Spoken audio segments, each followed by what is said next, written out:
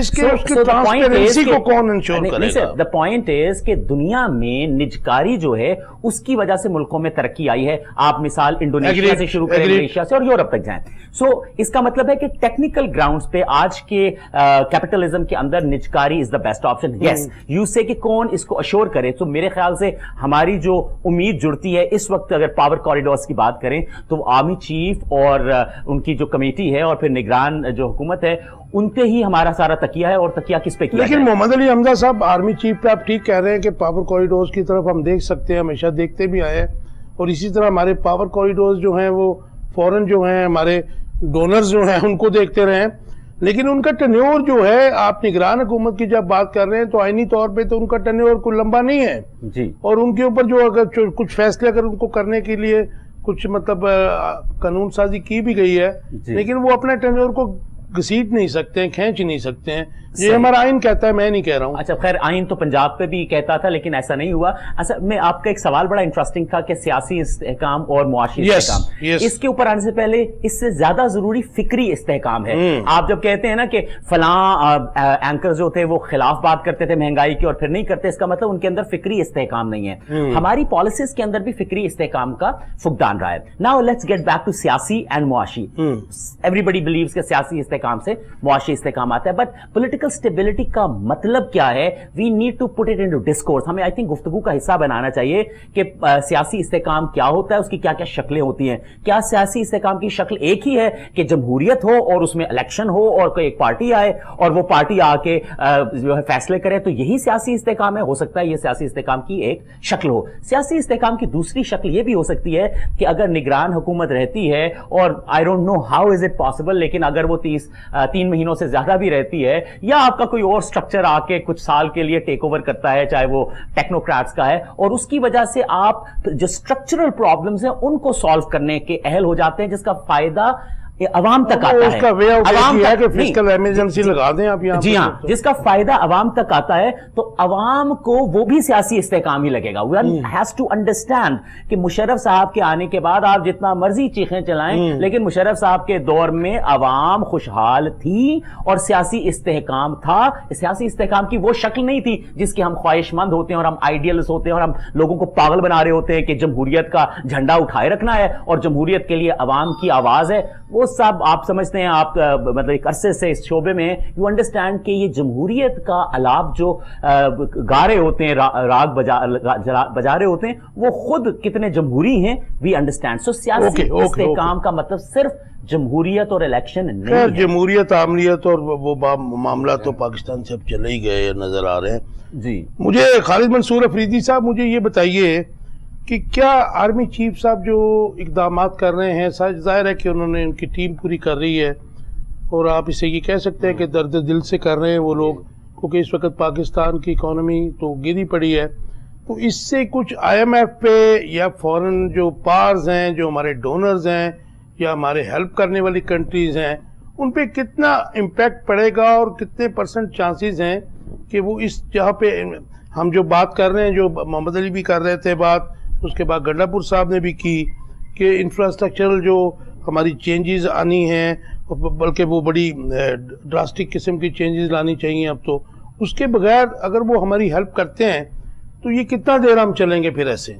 جی structural changes تو وہ تو پتہ ہی آپ کو لانگ ٹرم ہے. یس لیکن وہ ڈراسٹک آ سکتی ہیں تھوڑی بہت جو ضروری ہیں. ابھی جو ضروری ہے ہمیں فوراً ابھی $25 ارب اس سال کا دینا ہے.